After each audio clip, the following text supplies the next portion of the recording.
लगवा के वापस आ गई ना पापा।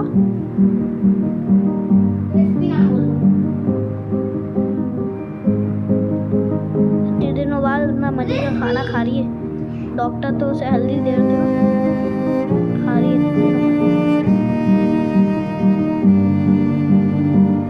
और गले पे क्या है उसके? Black spot. हाँ अब काफी जब आई थी तो मोटी थी ना थोड़ी, अब पतली हो गई है।